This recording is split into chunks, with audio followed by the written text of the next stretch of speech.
જય હિન્દ સાથી મિત્રો, ખાકી મિશન યુટ્યુબ ચેનલ પર તમારું બધાનું સ્વાગત છે.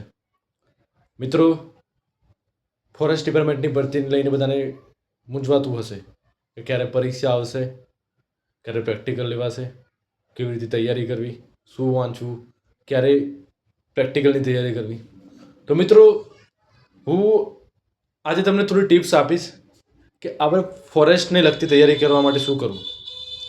મિત્રો, ફોરેસ્ટના નવા આર જાહેર થઈ ગયા છે.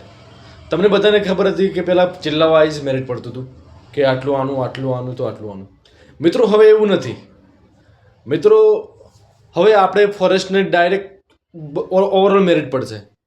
તમને બધાને ખબર છે કે 12 પાસ ઉપર વનરક્ષકની આવવાની છે અને ગ્રેજ્યુએશન પર વનપાલની આવવાની છે. મિત્રો, વનપાલની તૈયારી કરતા અને ફોરેસ્ટ ગાર્ડની તૈયારી કરતા મિત્રો માટે આ વિડીયો બહુ અગત્યનું છે. અત્યારે બહુ બધું પરીક્ષાનો માહોલ ચાલી રહ્યો છે, જેમ કે પોલીસ કોન્સ્ટેબલ છે, CCE છે, ટેટની પરીક્ષા છે અને વનરક્ષક અને વનપાલની પણ આવી રહી છે ટૂંક સમયમાં પડતી. તો મિત્રો, ખાલી વનપાલ અને વનરક્ષકની તૈયારી કરતા મિત્રો માટે જ છે. તો તમારે હવે આ સમયમાં તમારે શું કરવું? તો અગત્યની વાત એ છે કે મિત્રો, તમે જો વનપાલની વનરક્ષકની તૈયારી કરતા હોય તો થોડું થોડું તમે ફોરેસ્ટને લગતું વાંચવાનું ચાલુ કરી દો. તમે એક મહિનાની અંદર તમે ફોરેસ્ટનું વાંચો, તમને કેવું લાગે છે અને રિવિઝન કરો, મેથ્સ રીઝનિંગ કરો અને સાથે તમે જીકે વાંચો.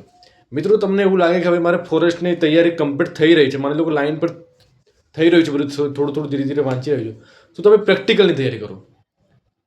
મિત્રો, તમને ખબર છે કે ફોરેસ્ટનું પ્રેક્ટિકલ બહુ જ હાર્ડ છે. આમ હાર્ડ ના કહી શકાય, પણ એના નિયમો એવા છે કે તમને હાર્ડ લાગે કે હવે થશે કે નહીં.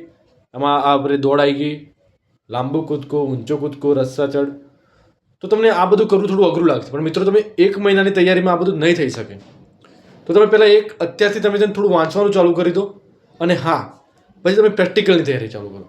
પ્રેક્ટિકલની તૈયારી કરવા માટે હું તમને ટિપ્સ આપીશ કે કેવી રીતે દોડવું, લોંગ જમ્પ માટે શું કરવું, રસ્સા ચડ માટે શું કરવું. મિત્રો, ખબર છે કે 6 મિનિટમાં 1600 મીટર દોડ કરવાની છે. માની લો કે 12 પાસ વાળા પછી તો બધા કરી શકશે કે 1600 મીટર કેવી રીતે દોડ કરે. પણ હા, વનપાલની પરીક્ષા છે જે ગ્રેજ્યુએશન પર આવવાની છે, એના માટે આપણે શું કરવું, એની દોડ માટે આપણે શું કરવું, એના માટે હું તમને ટિપ્સ આપતો રહીશ. સાથે સાથે હું તમને કેવી રીતે તૈયારી કરવી, કેવી રીતે વાંચવું, ફોરેસ્ટ માટે શું વાંચવું, ફોરેસ્ટ માટે શું કરવું, એ પણ હું તમને બતાવીશ, જેથી તમને આવનારી ફોરેસ્ટ એક્ઝામ માટે આ વિડીયો ખૂબ જ ઉપયોગી બનશે. મિત્રો, મારી ચેનલને સબસ્ક્રાઈબ કરો, જેથી હું તમને આવનારી ફોરેસ્ટ એક્ઝામ માટે નવી નવી માહિતી આપતો રહું. જય હિન્દ.